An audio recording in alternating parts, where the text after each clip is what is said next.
Madame Giantara, soyez la bienvenue. Cela fait un certain temps que je me suis ouvert auprès de vous des problèmes liés à la révision et au réexamen. J'avais insisté beaucoup dans les discussions que nous avions eues sur les problèmes de révision et non pas de réexamen. Et nous allons parler des deux. Sachez que ces auditions sont ouvertes à la presse, transmises en direct sur le site internet de l'Assemblée. Voilà, je le rappelle, parce qu'on le sache bien. Nous avons été désignés par la commission des lois pour une mission d'information afin, par la suite, de voir au terme de cette mission d'information si la loi est suffisante, s'il faut la modifier ou pas. Et après, nous verrons, en accord avec vous et Madame le garde des Sceaux, s'il est nécessaire que ce soit un projet de loi, une proposition de loi, ainsi que nous y étions ouverts l'un à l'autre. Je tiens à remercier la commission des lois d'avoir accepté, à la demande du président Urvoas, de nous désigner tous les deux. C'est la première fois que ça se passe ainsi. Un parlementaire de l'opposition, un parlementaire de la majorité. De faire alors, tout est ouvert à tous nos collègues, mais nous ne sommes que deux rapporteurs et co-rapporteurs. Ce qui m'intéresse, bien évidemment, c'est de connaître un peu votre état d'esprit à la chancellerie. Ce que je voudrais vous dire, c'est d'ores et déjà que nous avons reçu Monsieur le procureur général. Un long entretien et que nous le recevrons à nouveau, car il nous a dit qu'il fallait modifier la loi. Donc, ça, c'est quelque chose pour nous de très important, cette affirmation, il faut modifier la loi. Je lui ai demandé de nous faire parvenir des propositions précises. Il va le faire. Bien évidemment, nous vous adresserons les copies en la matière. Avant de donner la parole à Georges Fenech, je voudrais rappeler deux ou trois choses. Depuis 1945, il n'y a eu que 8 décisions de révision, c'est-à-dire une tous les 10 ans. Lorsque nous avons interrogé Madame Lazerge, celle-ci nous a fait part, selon elle, d'un nombre d'erreurs judiciaires extrêmement important. Donc, on ne peut que rapporter ces chiffres. Alors, un certain nombre d'erreurs judiciaires sont corrigées par la voie de l'appel, bien évidemment. Mais enfin, par la possibilité pour le procureur général de faire un pourvoi dans l'intérêt de la loi. Nous sommes très interpellés par la rédaction du paragraphe 4 de l'article 622. Après une condamnation vient à se produire ou se révéler un fait nouveau. Qu'est-ce que c'est que le fait nouveau? Ou un élément inconnu de la juridiction au jour du procès. Monsieur le procureur général nous a souligné en particulier, c'était intéressant, que jamais la Cour ne s'était prononcée sur la notion d'élément inconnu de la juridiction au jour du procès. Ensuite de ça, de nature à faire naître un doute, vous savez que Georges Fenech a déposé, et Dieu sait que c'est un spécialiste, a déposé une proposition de loi disant que c'était un doute simple. Nous saurons en parler. Et puis, nous nous posons beaucoup de questions sur les trois juridictions. Commission pour la révision, Cour pour la révision et nouvelle juridiction pour le réexamen. Et donc, un certain nombre de propositions ont pu être faites que nous souhaiterions, je laisserai Georges Fenech, puisque c'est lui qui a fait tout un certain nombre de propositions, sur la modification qui semble indispensable de la composition de cette commission.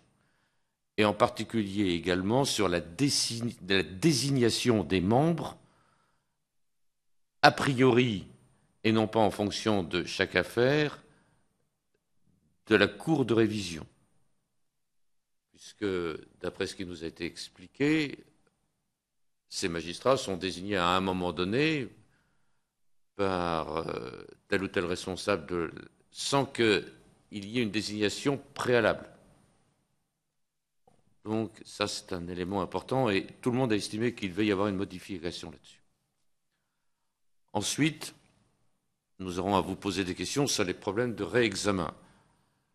Alors, première chose, faut-il un 5e cas d'ouverture de l'article 622 en y introduisant le réexamen, tout en sachant que pour autant, cela ne réduirait pas la possibilité de saisine de la Cour européenne. Il y a eu des propositions là-dessus, donc il faut qu'on en parle. Et puis, dans le dossier équitable auquel nous avons réfléchi, le procès équitable, c'est un procès sur lequel la présomption d'innocence a été respectée, le contradictoire a été respecté, la durée n'a pas été excessive et la motivation de la décision a été rendue. Voilà les 4 cas. Est-ce que ces 4 cas sont à prendre de la même façon, alors même que le texte prévoit que c'est en fonction que la violation, par sa nature et sa gravité. Jusqu'où va-t-on dans cette analyse de la nature et de la gravité? Et enfin, le problème de la motivation nous interpelle fortement. Vous savez, c'est quelque chose qui m'intéresse beaucoup. Il est acquis que jusqu'en 2011, c'est-à-dire jusqu'en 1er janvier 2012, il n'y a pas eu de motivation des arrêts et que la Cour européenne vient à nouveau de condamner la France dans l'affaire Agnolet. Certes, l'affaire Agnolet, les décisions n'ont pas été rendues en fonction du nouvel article 365.1, mais cet article 365.1 me semble tellement être écrit à minima qu'il m'interpelle beaucoup. Car cette motivation à minima qui est préparée, en particulier lorsque la décision est complexe, est en réalité un succès d'année à l'obligation de motivation. Est-ce qu'il peut y avoir 2 motivations? Une motivation complète pour les tribunaux correctionnels et une motivation à minima pour les cours d'assises? C'est quand même ça, fondamentalement, la question qui se pose. J'ai lu avec beaucoup d'intérêt dans l'affaire Agnolet ce que disait en 2013 la Cour européenne. Elle dit a priori, cela semble suffire, mais elle dit bien a priori. Or, comme toutes les obligations se renforcent année après année, tôt ou tard, on verra bien que le a priori sautera et qu'on estimera que c'est insuffisant. Est-ce que ce n'est pas d'ores et déjà la nécessité de rappeler qu'il y a un principe, c'est celui de la motivation, que l'on peut donner un délai supérieur à 3 jours, délai qui est prévu, parce qu'on a déjà prévu ça, personne ne dira qu'il y a une violation des droits si on attend 8, 10, 15 jours. Hein. Bon, que le magistrat, mais qu'il puisse répondre, puisque ce qui nous semble effectivement très important, c'est que l'on sache pourquoi on est condamné. Parce que lorsque l'on ne sait pas pourquoi on est condamné, on ne va pas éventuellement exercer tous les moyens de droit qui sont les siens. Et on ne peut pas répondre au niveau de la juridiction d'appel ou supérieure à tout un certain nombre de moyens qui ont été soulevés, puisqu'on ne les connaît pas par définition. Nous sommes donc fortement interpellés par cela. Voilà, Madame le conseiller, on vous remercie encore d'être là, toute l'attention que vous avez déjà portée à ces questions-là, le plaisir que nous avons de vous recevoir. Je donne la parole à Georges Fenech.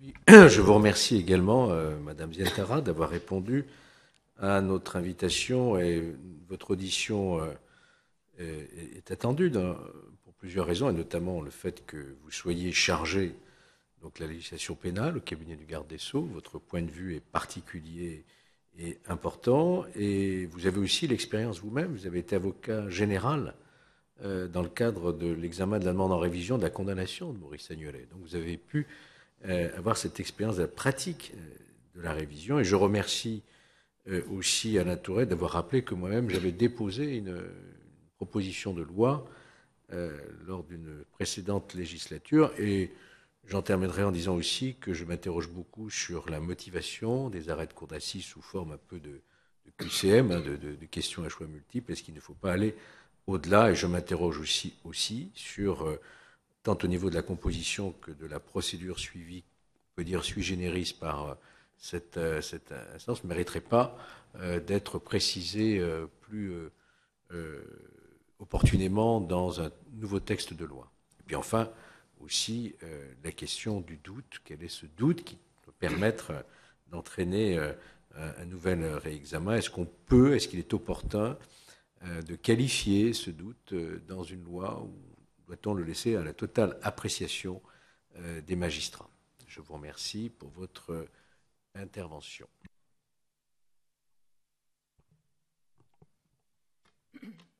Je vous remercie à mon tour de m'entendre et j'en suis très honorée. En premier lieu, puisque je m'exprime ici en tant que conseillère de la garde des Sceaux, je voudrais dire l'intérêt que la ministre porte à ces questions et son souci de voir le cabinet et les services de la chancellerie vous aider dans vos travaux. D'ores et déjà, nous avons réfléchi à des pistes de réforme et j'y reviendrai. La ministre est en effet convaincue de la nécessité d'améliorer le dispositif existant. Cependant, si je vais vous suggérer un certain nombre de propositions, je tiens à dire que la réflexion n'est nullement aboutie. Nous attendons beaucoup de vos travaux et des échanges qu'ils susciteront pour progresser sur ces sujets et, le cas échéant, affiner nos propositions. En introduction, je tiens à dire combien cette question est essentielle. Elle est essentielle et on le voit dans la mesure où le renforcement croissant des droits des parties au cours de la procédure pénale vise précisément à garantir de l'erreur judiciaire. C'est un sujet qui nous préoccupe parce qu'il est évidemment dans l'héritage de la philosophie des Lumières, et je ne résiste pas à l'envie de citer Voltaire, qui disait « Il vaut mieux hasarder de sauver un coupable que de condamner un innocent » dans Zadig. Mais bien avant, La Bruyère déjà, dans les Caractères, disait « Un coupable puni est un exemple pour la canaille, un innocent condamné est l'affaire de tous les honnêtes gens. » C'est dire si cette question est de nature à nous interpeller, nonobstant son caractère particulièrement délicat, puisque, comme vous le savez, j'imagine que cela vous a été dit, c'est une question qui est tendue entre deux impératifs contraires, le souci de la vérité, la nécessité de traquer l'erreur judiciaire, le scandale de la possibilité qu'un innocent soit condamné, qui est quand même l'injustice suprême, et puis la nécessité de respecter l'autorité de la chose jugée, qui est consubstantielle à l'instauration d'un ordre juridique. Le propre du procès pénal, par rapport au système archaïque de vengeance privée, est de mettre un terme au conflit, terme qui, une fois les voies de recours épuisées, doit être définitif. Et puis c'est une question aussi qui est très subtile, puisque la vérité judiciaire, vous le savez, n'est pas la vérité.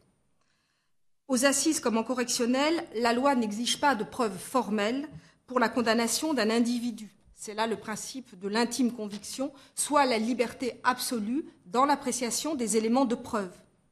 Ce principe doit se concilier avec le principe de la présomption d'innocence et son corollaire, in dubio pro reo, qui est rappelé, vous le savez, par le président de la Cour d'assises, au terme de l'article 304 du Code de procédure pénale, le doute doit profiter à l'accusé. Pour autant, là où le doute sera dirimant pour certains, il sera utilement combattu par d'autres éléments de preuve pour d'autres. Et c'est quelque chose que l'on voit d'autant mieux depuis qu'il y a un appel des décisions de cour d'assises. Et j'en prendrai juste deux exemples qui sont susceptibles de nous interpeller particulièrement, puisqu'ils ont donné lieu à des saisines de la commission ou de la cour de révision.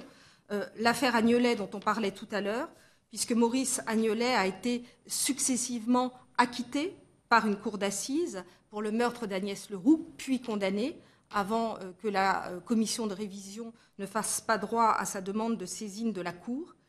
Et je citerai aussi l'exemple de l'affaire Dils, où après que la Cour de révision a ordonné l'annulation de la condamnation. Ce dernier a d'abord été condamné par une cour d'assises avant d'être acquitté par une autre cour d'assises, celle du Rhône, cour d'assises d'appel. C'est dire si le doute est subjectif, s'il s'apprécie in concreto. Peut-être faudrait-il que la loi l'objectivise davantage.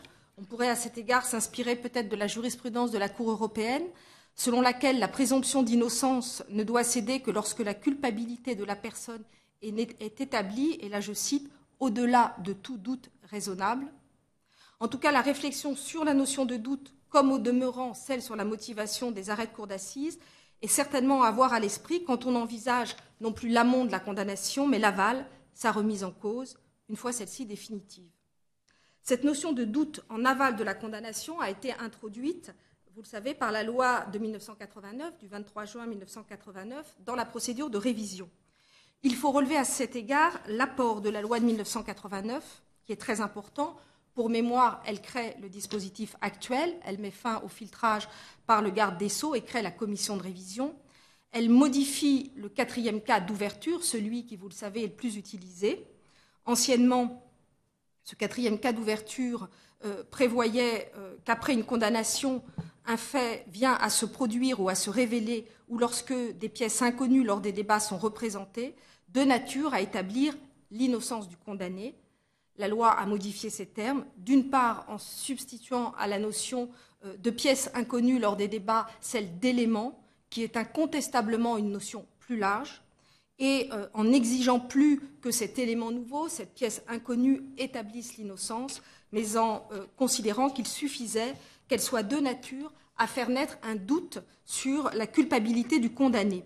C'est là un élargissement considérable, même si certains ont pu dire que ça ne faisait qu'entérimer une jurisprudence déjà existante de la Cour de cassation, de la Cour de révision.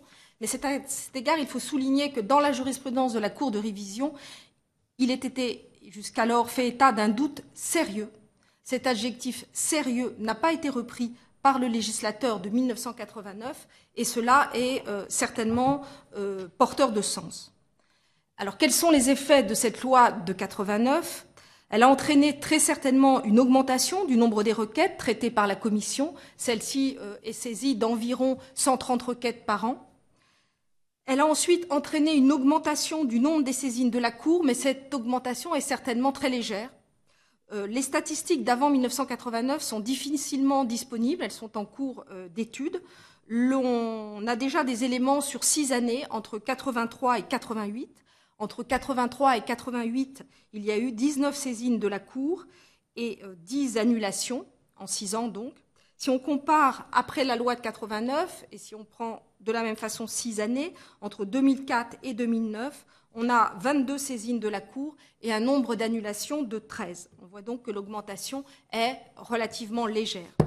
On dit souvent que le nombre de révisions est infime, le chiffre de 7 après 1989 ou de 8 depuis 1945 est souvent avancé.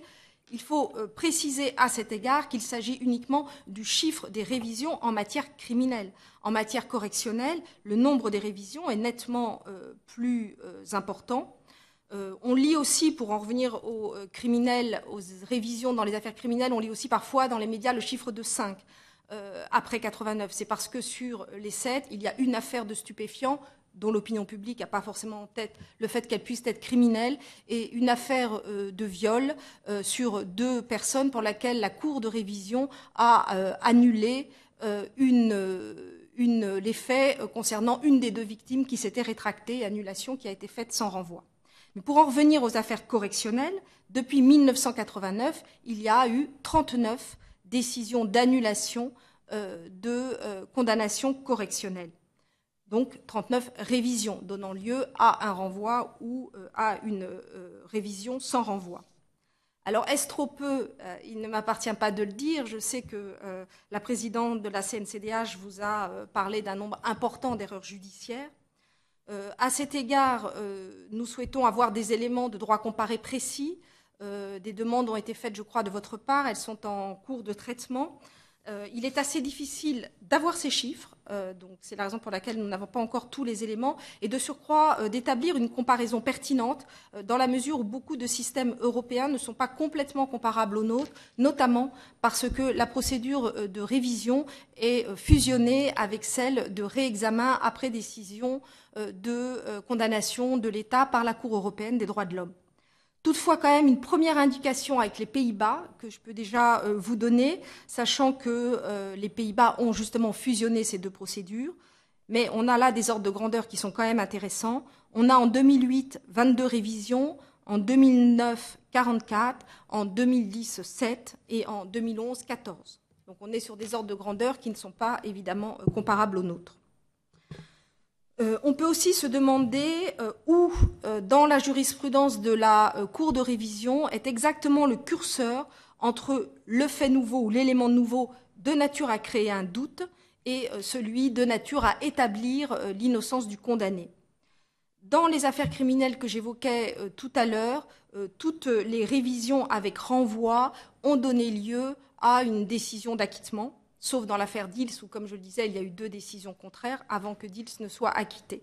Ce qui peut laisser penser que la révision a été accordée alors même que la juridiction pouvait être convaincue de l'innocence. Sur les affaires correctionnelles, nous n'avons pas encore les chiffres, puisqu'il n'y a pas de suivi en l'état de ces affaires en tant qu'elles ont donné lieu à une révision. Mais sur les 12 affaires correctionnelles, sur les 39 qui ont donné lieu à un renvoi, on a déjà la réponse pour 6 d'entre elles. Et sur 6 d'entre elles, ça a été 5 décisions de relax. Donc ça, c'est la première observation.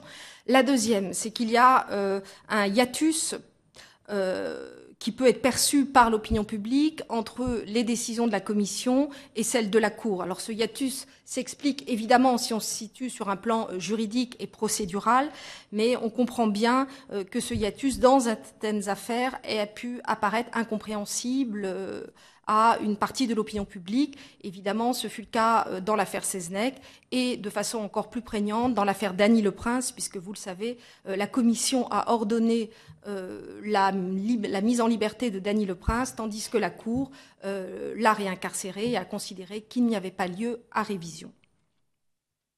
Tout ça pour dire que l'état des lieux de l'application de la loi de 89, s'il fallait trouver un adjectif, pourrait être qualifié de mitigé, si on se réfère aux intentions du législateur de 1989.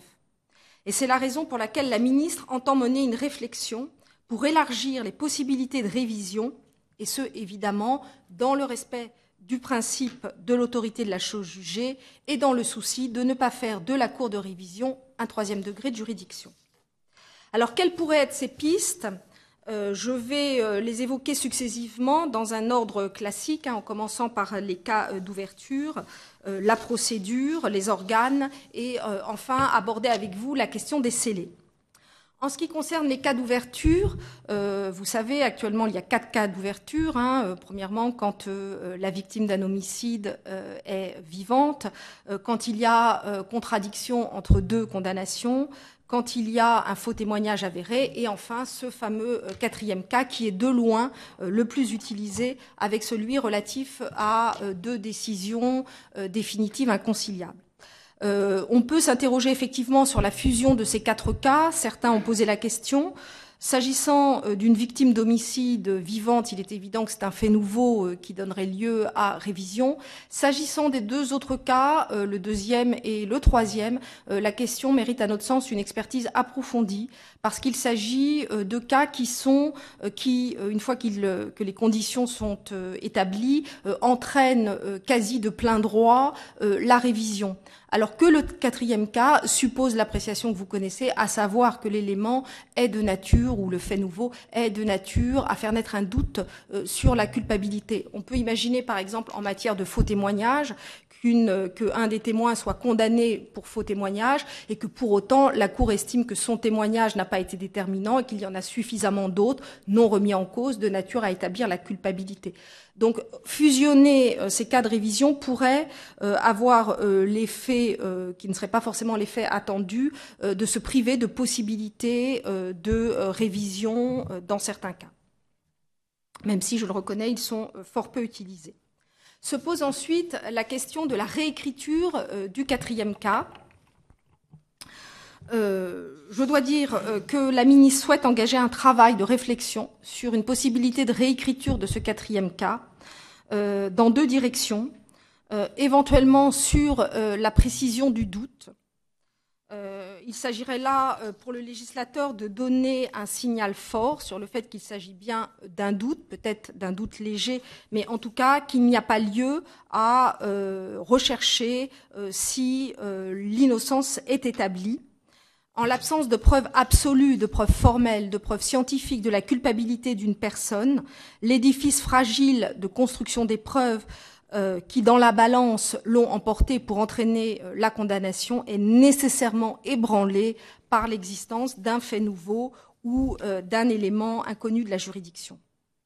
La deuxième direction dans laquelle on pourrait travailler est celle de ce que certains ont appelé le mal jugé.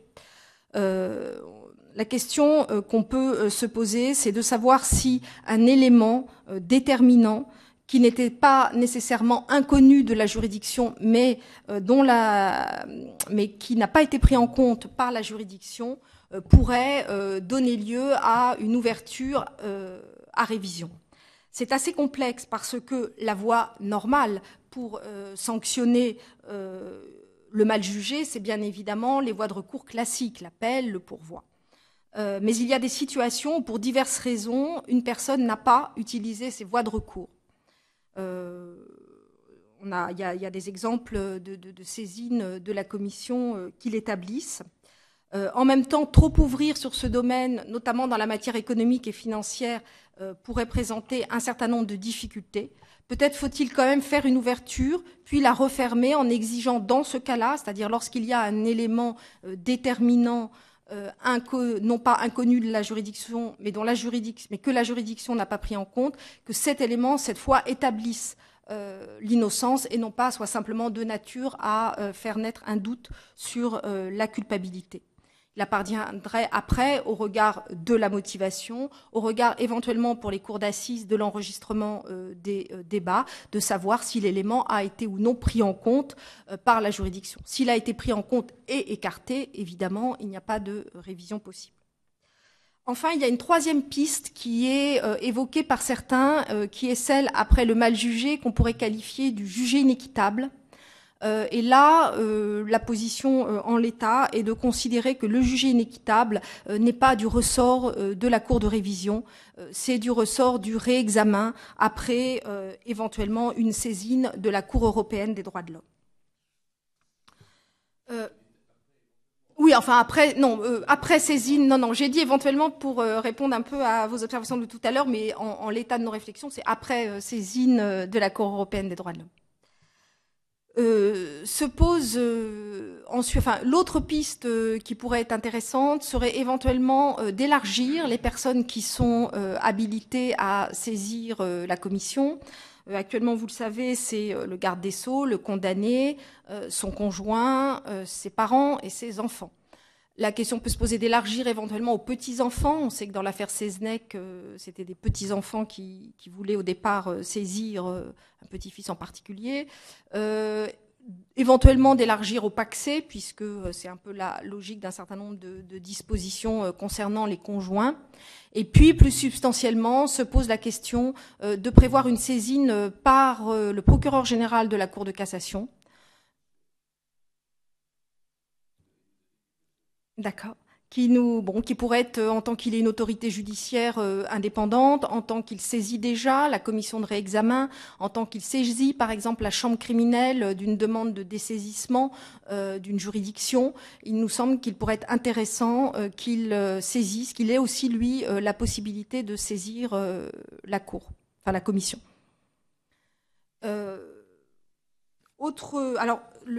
La question se pose aussi, puisque j'ai regardé en fait son audition, en cas d'acquittement. Là, l'idée, c'est pas de le faire en cas d'acquittement. Théoriquement, à droit constant, en cas d'acquittement, s'applique la règle non bis in idem, et on ne peut pas revenir sur une décision d'acquittement. La question peut être ouverte, j'ai pas pu m'en entretenir avec la garde des Sceaux sur ce point. Il est vrai que beaucoup de législations étrangères en matière de révision l'admettent.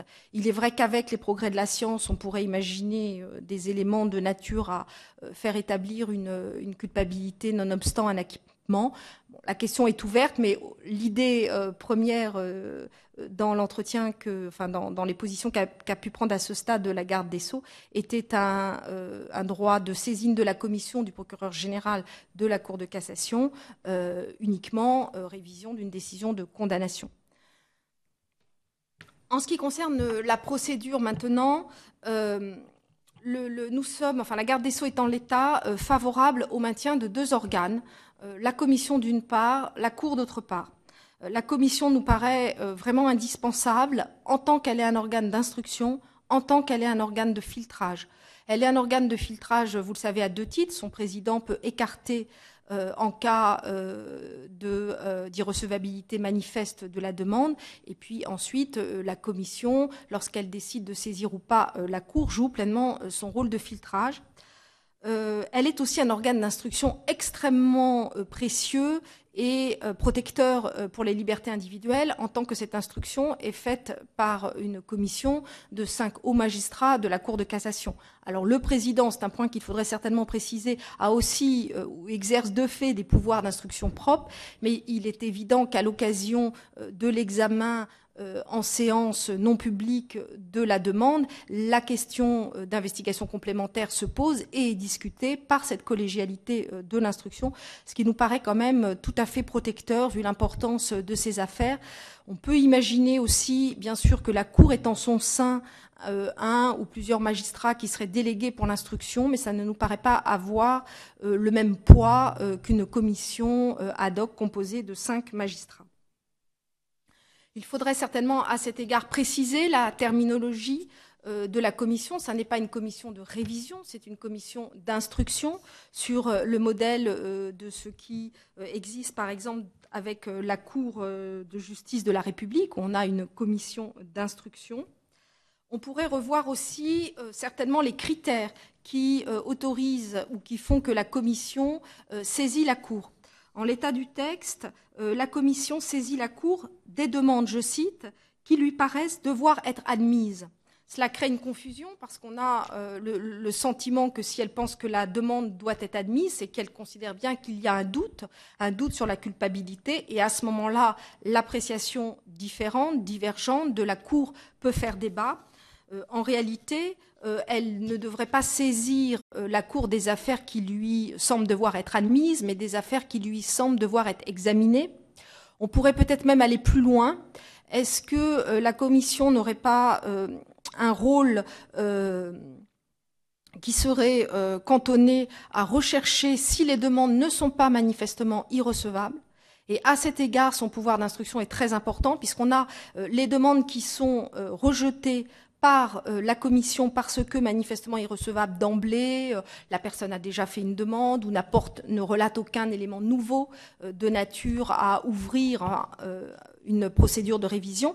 Mais cette analyse peut se faire, et se fait très souvent, à l'issue d'un examen approfondi et d'investigations particulières qui vont, par exemple, démonter, entre guillemets, le fait nouveau avancé. Le fait nouveau peut être, par exemple, une rétractation de victime. Cette victime est entendue sur commission rogatoire. Il s'avère qu'elle ne se rétracte pas. On peut avoir, et ça a été le cas, par exemple, dans l'affaire Agnelet, il y a eu de très nombreuses investigations qui ont été faites pour essayer de voir le degré de véracité des éléments relatés par l'ancien truand qui avait fait état de révélations anciennes. Donc on pourrait imaginer que la commission remplisse pleinement, après des investigations, son rôle d'instruction, et une fois que l'instruction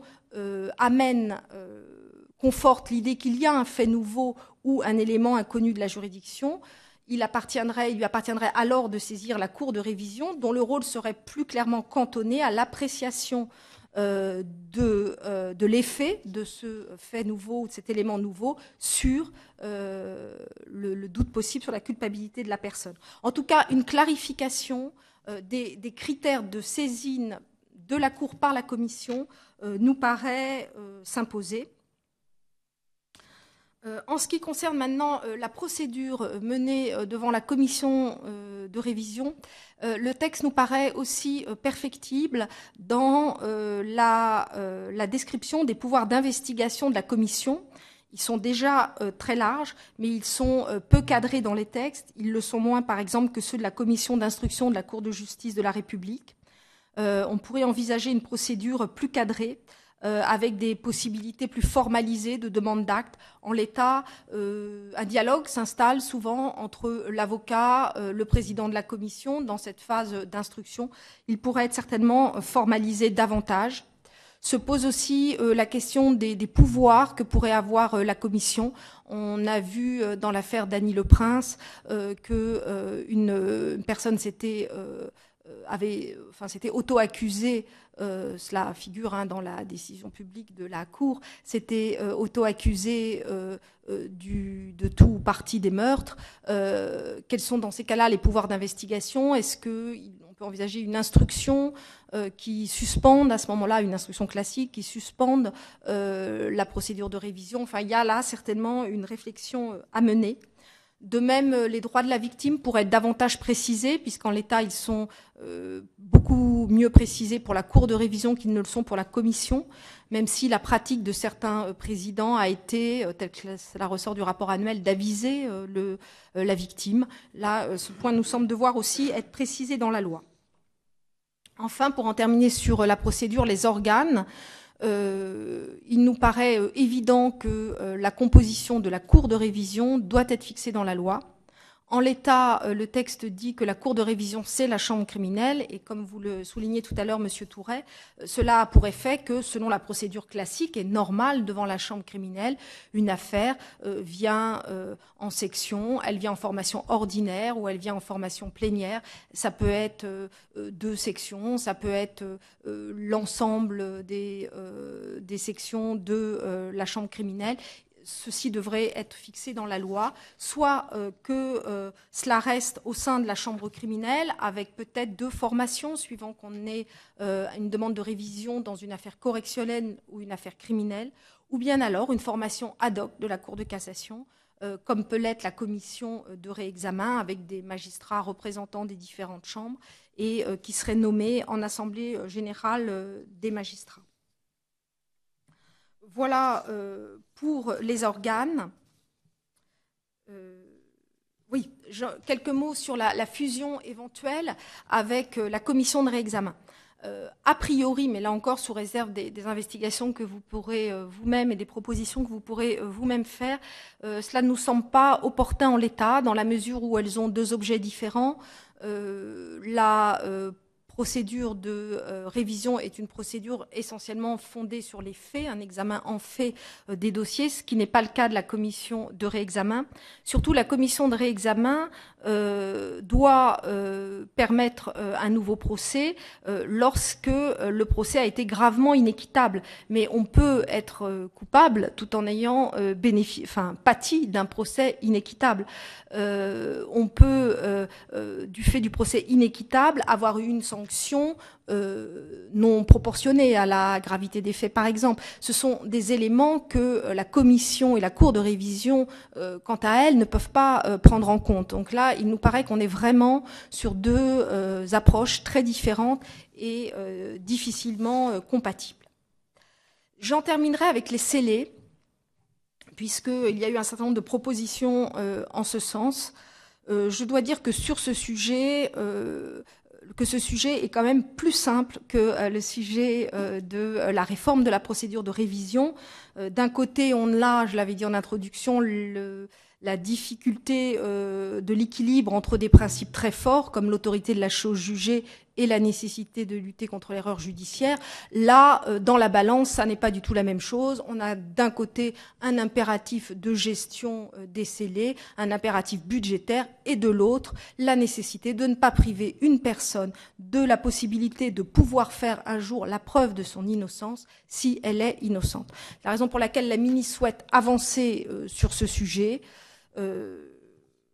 qui nous paraît tout à fait important et qui est dénoncé régulièrement dans les rapports annuels de la Cour de cassation, qui s'étonne du nombre de scellés qui ont pu être détruits dans des affaires qui donnent lieu par la suite à une révision, enfin, ou à une demande de révision, et donc qui nécessitent des investigations complémentaires.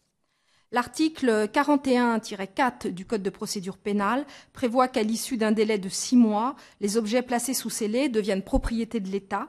L'autorité judiciaire, à compter de cette date, n'a plus vocation à décider du sort des objets placés sous scellé. Ce délai est évidemment trop court. Il était de 3 ans avant cette loi de 99 qui a modifié l'article 41-4. En tout état de cause, ce délai ne permet pas la conservation des scellés utilement pour une procédure de révision qui peut intervenir de nombreuses années après, puisqu'il faut que survienne ce fait nouveau, ne tient pas compte des possibilités offertes par les progrès de la science, qui dans ces domaines sont permanents. C'est un problème ancien qui, comme je le disais, dénoncé dans les rapports annuels de la Cour de cassation, qui a donné lieu entre 2008 et 2010 à un groupe de travail qui n'abordait pas que cette question sur les scellés, mais qui, entre autres, en a traité, mais qui n'a pas préconisé de réforme législative. Il y a bien eu une première tentative avec la circulaire du 16 mars 2011 qui a enjoint au parquet d'être plus vigilant sur la conservation des scellés, notamment lorsqu'il y avait des décisions de non-lieu ou de classement, pour pouvoir réouvrir une enquête par la suite, ou bien alors lorsqu'il y avait un risque de révision. Je cite la circulaire. La teneur des débats au cours du procès ou la volonté annoncée du condamné rendant envisageable la perspective d'une demande de révision ou de réexamen pourra aussi justifier, dans le respect de la chose jugée, une décision de conservation des scellés. C'est une rédaction relativement timorée qui, en tout état de cause, n'a pas eu d'effet ou pas les effets escomptés. Nous pensons qu'il y a nécessité de passer à la vitesse supérieure, c'est-à-dire d'envisager sur ce point une réforme législative. Il ne s'agit pas de prévoir une conservation, comme d'aucuns ont pu le proposer, des scellés sur une durée de 30 ans et de tous les scellés, bien sûr, ce serait excessif. Quelques éléments d'information. Le stock des scellés est évalué, alors c'était en novembre 2007, mais à 3,7 millions de pièces. Cela pose un problème de volume, cela pose un problème de coût, parce qu'il y a des nécessités de gardiennage, que maintenant les hôpitaux facturent à la justice la conservation des scellés constitués par des restes humains.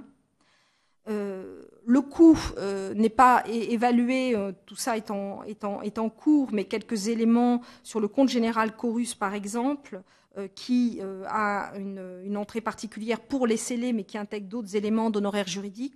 On est à 41 millions en 2011, à 48 millions en 2012. Donc il est clair qu'il faut sélectionner. Alors comment le faire ?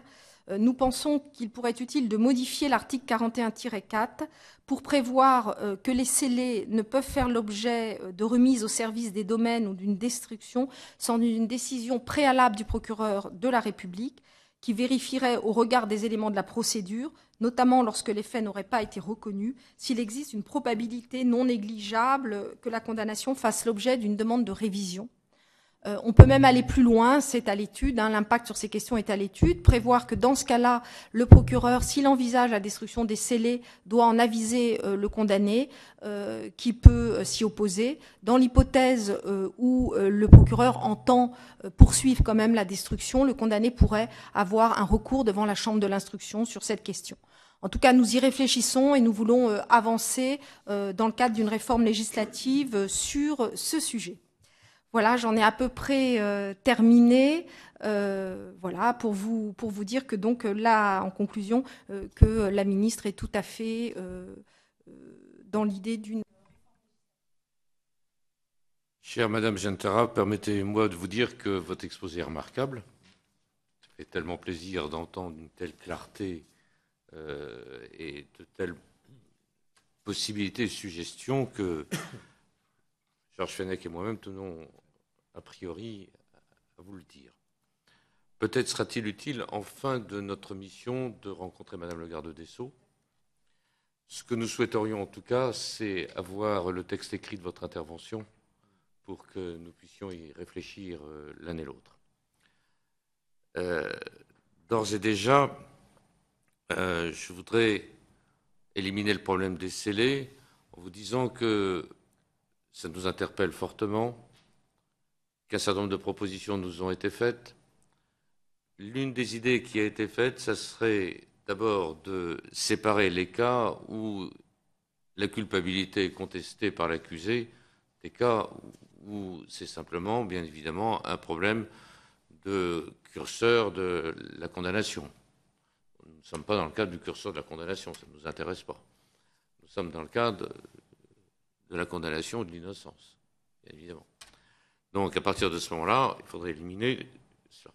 Deuxième chose, il nous a été proposé qu'il puisse y avoir globalement une période de 5 années qui puisse être retenue et qu'au bout de cette période de 5 années, il puisse y avoir effectivement une décision prise par le procureur général, mais avec, comme vous le proposez vous-même, la notification à l'accusé sur l'obligation de maintien ou pas des scellés ou leur destruction, et que pour le cas où il s'y opposerait, effectivement, il y aurait une décision prise par la Chambre de l'instruction.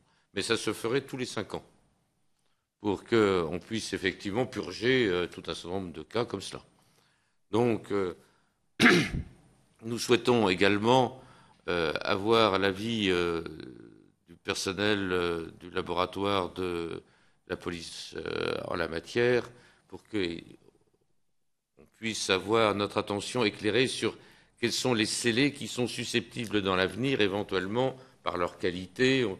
On voit les problèmes d'ADN et tout, sur les auditions des voix, on voit les problèmes que ça peut poser. Voilà, notre religion n'est pas encore faite, mais c'est plutôt vers cette orientation qui nous semble intéressante. La deuxième chose, je laisserai Georges Fenech parler de la composition de la commission dite de l'instruction ou de la cour de révision, parce que je crois que c'est quelque chose aussi, c'est essentiel, bien évidemment, à ce niveau-là. Mais globalement, je voudrais revenir au départ. Au départ, la première chose, c'est sur cette notion de fait nouveau ou élément inconnu de la juridiction. Le procureur général a beaucoup insisté en disant un élément inconnu de la juridiction au jour du procès, c'est une notion qui n'apparaît pas pour l'instant. Et est-ce que, c'est je crois Madame Lazerge qui nous a dit ça, est-ce que la notion de fait nouveau n'est pas incluse totalement dans l'élément inconnu de la juridiction au jour du procès? On peut réfléchir là-dessus, ça peut être une querelle de sages byzantins, mais enfin, peut-être qu'il y a là une réflexion à avoir. En tout cas, ensuite de ça, de nature à faire naître le doute. Vous savez à quel point nous sommes sensibles à ça. J'ai vu que Madame le garde des Sceaux est prête à une évolution importante. On est passé du doute sérieux au doute. Bon, ça, c'est une première chose. Parce que le doute sérieux, c'était la démonstration de l'innocence. Le doute, d'après les décisions que j'ai pu voir, pratiquement aucune des décisions criminelles n'a été rendue en matière de doute. Elles n'ont été rendues qu'en matière de certitude. Moi, le jour où le jour où on me dira il y a un doute, donc on annule et on remet en liberté, actuellement non. Il y a une certitude que la personne, ce n'est pas elle. Ce n'est pas tout à fait la même chose. C'est même totalement différent. Or, on est bien obligé de constater que les décisions qui sont prises analysent le doute comme cela. C'est-à-dire, c'est un renversement total de la charge de la preuve mise sur la tête de l'accusé qui doit démontrer que ce n'est pas lui. Donc, en réalité, c'est l'élimination de la simple notion de doute. Il faut qu'on apporte une certitude. Et nous pensons effectivement qu'il faut réfléchir sur cette notion de doute, et nous avons 3 propositions à vous faire. La première chose, est-ce que le doute raisonnable suffit? La deuxième chose, est-ce que le doute simple ou le doute léger suffit? La troisième chose, est-ce que le moindre doute ne serait pas finalement la définition vers laquelle on pourrait se rapprocher? a réfléchi, Georges Fenech et moi, à cela. Il va vous interroger là-dessus. C'est quelque chose qui nous apparaît très important en la matière. En ce qui concerne, enfin, le droit au procès équitable. Le droit au procès équitable, lorsqu'il n'a pas été respecté, c'est qu'il y a donc eu une violation de la procédure telle qu'elle vicie même la condamnation, et que viciant même la condamnation, elle vicie la notion de culpabilité. Bien évidemment, chacun se rend bien compte que ce n'est pas simplement un problème de durée du procès. On me dit, il y a la durée du procès, j'entendais mettre une chose là-dessus. Oui, qu'on ait une indemnisation parce que le procès a été trop long, peut-être, mais ça ne vicie pas le procès en lui-même. En revanche, le non-respect du contradictoire vicie le procès en lui-même. En revanche, l'atteinte à la présomption d'innocence vicie le procès en lui-même. Et en revanche, dans l'affaire Agnolet, que vous avez bien connue, la décision de condamnation de la Cour de justice parce qu'il n'y a pas de motivation vicie le procès en lui-même, puisqu'il y a un nouveau procès qui est ordonné à partir de ce moment-là.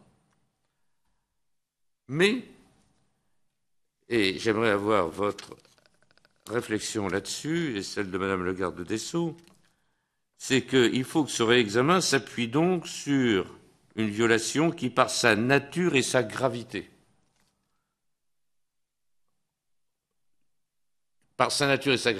donc vicie totalement la décision qui est intervenue. Qu'est-ce que c'est que cette gravité? C'est la question, j'ai éliminé tout de suite la question de la longueur du procès. Sur les trois autres, est-ce que c'est de plein droit? Et enfin, en ce qui concerne l'article 365.1, très franchement, on a l'impression d'avoir une décision, enfin un article du Code de procédure pénale qui a été pris à la suite d'une négociation avec la Cour européenne. C'est l'impression que ça me donne. Ça me laisse très, très insatisfait. Lorsque j'ai relu la décision Agnolet, j'ai noté que la Cour disait que, c'était en 2013, n'est-ce pas, a priori, cela permettrait éventuellement de trouver une solution. Elle dit bien a priori. Ce qui veut dire qu'on va s'embarquer dans une insécurité totale en la matière. Elle ne dit pas que c'est parfait a priori.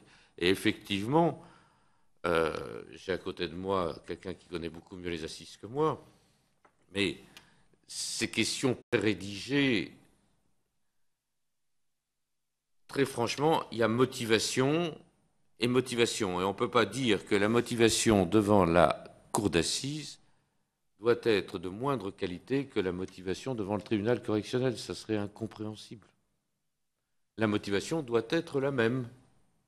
Alors qu'en revanche, on augmente les délais pour rendre la décision, bien évidemment. Ça, je le comprends parfaitement. Ça, c'est une autre chose. Voilà mes observations avant de donner la parole à Georges Fenech. Sauf si vous souhaitez intervenir avant. Bon. D'abord, je tiens aussi à vous remercier pour la qualité de votre intervention et je relève donc qu'il y a déjà une réflexion très avancée de la chancellerie et je m'en réjouis. Une réflexion sur les pistes dont la plupart rejoindront les nôtres sans aucun doute et puis notre mission apportera peut-être un certain nombre d'éléments, décisions qui seront prises ultérieurement. Alors, je fais mienne les observations déjà faites par Alain Tourret. Je voudrais simplement me contenter d'une question, d'une précision, Madame. Vous nous avez rappelé que la jurisprudence de la Cour européenne des droits de l'homme évoquait la culpabilité, le doute sur la culpabilité au-delà du doute raisonnable. Ça, c'est la jurisprudence. Alors, comment vous interprétez cette notion de au-delà du doute raisonnable, c'est-à-dire qu'un simple doute suffit? Et j'ai bien relevé, toujours sur cette question du doute, votre insistance sur la loi de 1989, qui n'a pas repris la jurisprudence de la Cour de révision, évoquant systématiquement le doute sérieux. J'ai cru comprendre à travers votre interprétation que si le législateur de 1989 n'a pas repris la formulation de la Cour de révision sur le doute sérieux, c'est que dans l'esprit du législateur de 1989, un simple doute, comme nous disons nous, le moindre doute, devrait suffire. Or, si j'ai bien compris votre propre lecture, qui rejoindrait la nôtre, j'ai essayé de la résumer un peu, elle vaut ce qu'elle vaut, un peu de cette façon-là. La Cour dirait en réalité, on ne doute pas forcément sur l'existence d'un doute, mais nous estimons que ce doute, à supposer qu'il soit établi, n'est pas assez sérieux pour ne plus douter de la culpabilité. Et donc on fait en quelque sorte litière de la loi de 1989.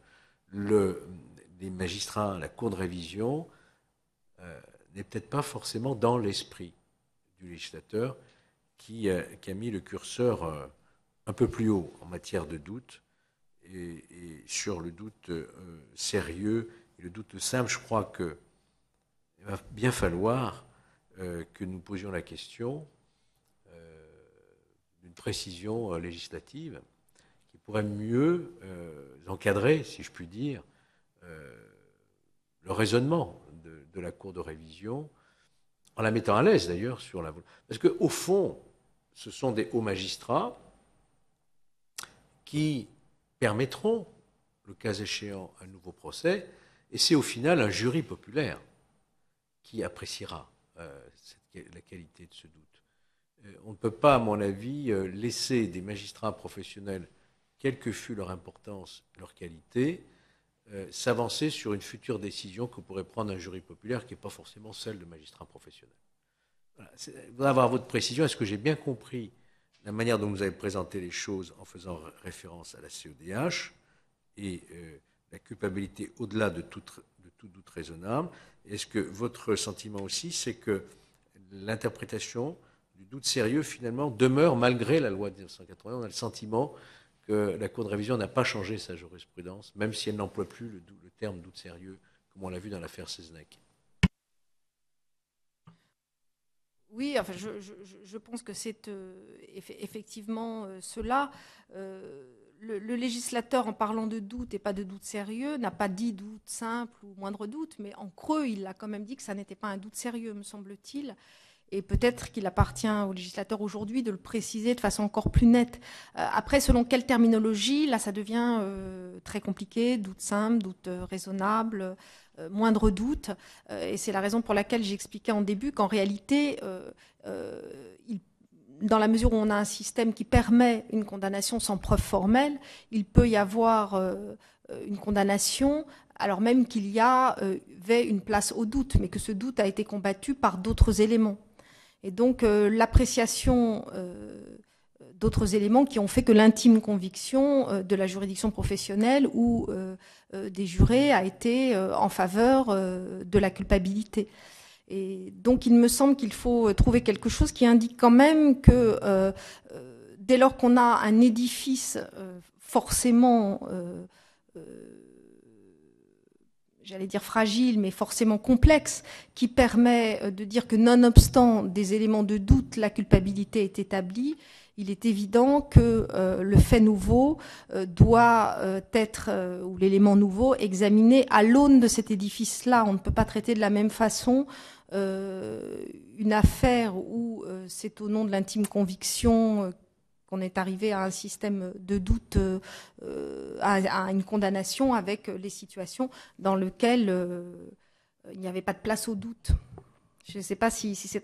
en quelque sorte, ce qui est difficile, c'est qu'on ne peut pas être sur le doute hyperbolique, le doute de Descartes, parce que si on est sur un doute hyperbolique, alors dès qu'il y a l'ombre d'un début de commencement de doute, on ne peut pas condamner, ce n'est pas ce qui se passe.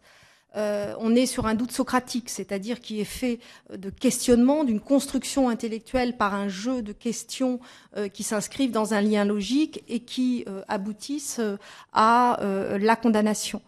Et voilà, d'où la difficulté d'avoir une terminologie plus précise. Mais il semble quand même qu'au vu de la jurisprudence actuelle de la Cour et au vu de l'intention du législateur de 89, il faudrait clarifier cette idée selon laquelle un doute sérieux n'est pas nécessaire pour ouvrir la possibilité d'une révision. C'est central dans notre analyse. C'est central, bien sûr. Et nous ferons tout un certain nombre de propositions à cet effet. Vous permettez aussi, alors une réflexion, elle vaut ce qu'elle vaut, hein, mais autant la balayer. Lorsqu'il s'agit d'une révision posthume, comme on l'a vu dans l'affaire Seznec, c'est la Cour de révision qui prend une décision. La formulation, je crois qu'on décharge la mémoire, du condamné. On n'acquitte pas, hein, on décharge la mémoire. Est-ce qu'on ne pourrait pas imaginer, alors la question vous paraît saugrenue peut-être, mais autant la poser, que si la commission et la Cour estiment qu'il y a un doute qui aurait mérité un nouveau procès, on ne peut pas imaginer que même à titre posthume, ce soit un jury populaire qui puisse prendre cette décision pour respecter complètement l'effort. Je dis ça parce que dans l'affaire Seznec, alors je ne veux pas dire s'il était coupable ou innocent, ce n'est pas mon rôle ici, mais nous savons tous qu'il est largement, Guillaume Seznec, réhabilité dans l'opinion publique. À Morlaix, en Bretagne, il y a des noms, des bateaux, des rues, des places qui portent son nom, etc. Et que, quelque part, les Français ont été surpris, voire choqués par la décision de la Cour de révision. Je ne suis pas certain qu'un jury populaire ne prendrait pas une décision au contraire. D'ailleurs, on pourrait rappeler qu'il y a eu des pièces de théâtre de Robert Hossein avec des votes de téléspectateurs. Moi, j'ai suivi ça, où à 95%, je crois, les Français avaient voté l'acquittement. Est-ce qu'on ne pourrait pas respecter ce même paralysme des formes, en quelque sorte, d'imaginer que même à titre posthume, ce soit un jury populaire qui puisse se prononcer? C'est une question tout à fait iconoclaste, peut-être. Juste une réponse un peu intuitive. Il paraît difficile tout de même d'envisager un procès posthume dans la difficulté, sans pouvoir entendre aucun témoin, aucun des acteurs d'une affaire judiciaire donnée, d'organiser très concrètement un tel procès.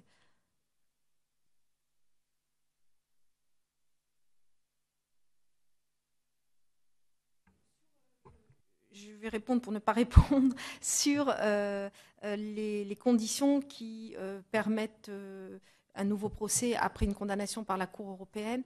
C'est un point sur lequel nous n'avons pas encore travaillé.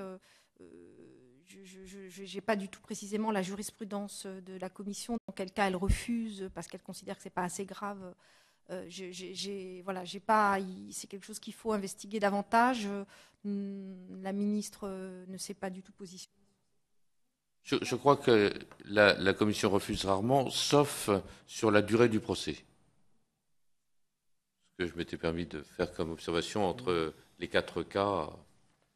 Après, la difficulté aussi va être compte tenu du fait qu'il n'y a pas de délai pour le recours en révision, alors même que, évidemment, le curseur du procès équitable a évolué dans le temps. Je prends un exemple, c'est évidemment la condamnation sur la base de simples aveux passés sans la présence de l'avocat en garde à vue. Aucune condamnation n'est à ce jour possible, ce serait parfaitement inéquitable. Il y a peut-être actuellement des procédures dans lesquelles les personnes ont été, il y a plusieurs années, condamnées sur cette base-là. Le curseur ayant évolué et le recours en révision étant ouvert sans condition de délai, il y aurait là manifestement une difficulté aussi. Il y avait une question que je voulais vous poser sur une affaire qui a passionné la France entière, c'est l'affaire Dominici, avec les 2 films qui ont été produits sur l'affaire Dominici. Est-ce qu'il y a eu des demandes de révision dans l'affaire Dominici? Est-ce que ne se pose pas le problème que ces demandes de révision soient ouvertes aux enfants qui eux-mêmes ont accusé leur père? que là, j'ignore. Actuellement, la garde des Sceaux est saisie de plusieurs demandes, mais pas celle-là. Par contre... Mon administratrice me dit que, je me promets tout qu'il y aurait eu 3 demandes du petit-fils, mais du petit-fils, mais qui de ce fait étaient irrecevables. Oui, mais vous avez évoqué comme une piste de réforme l'introduction de la requête par les petits-enfants. Possibilité aussi pour le procureur général, éventuellement, ça pourrait être un élément intéressant.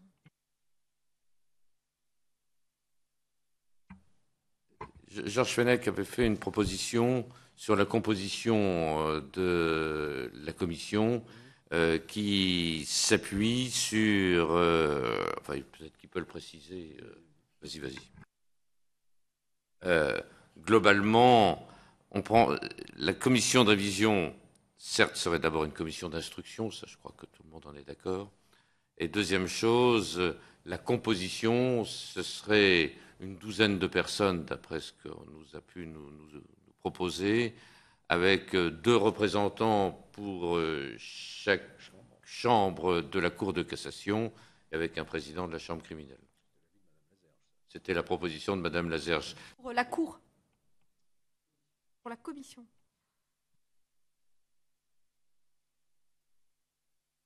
Oui, ça... Ce qui nous... Même monsieur le procureur général a estimé qu'on ne pouvait pas rester dans les conditions actuelles où des gens étaient désignés comme cela, qu'il fallait qu'il y ait une précomposition et que la loi la prévoit, avec l'idée donc de Georges Fenech, ça serait que cette cour, des magistrats de toutes les chambres en feraient partie. Et pas simplement pas simplement pénale. Voilà.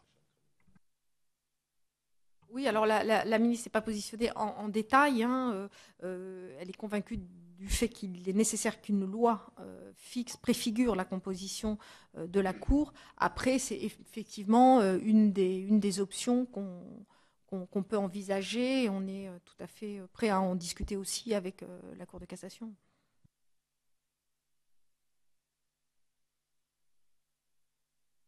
Et Madame Zientara, Madame la conseillère, nous sommes très, très intéressés par toute votre analyse, vos propositions. Nous les attendons pour bien réfléchir dessus, les confronter auprès d'autres personnes que nous sommes amenés à entendre. Nous, merci à nouveau de votre présence en vous disant que donc, lorsque nos travaux seront terminés, la dernière personne que nous entendrons sera Madame le garde des Sceaux. Très bien, je vous remercie.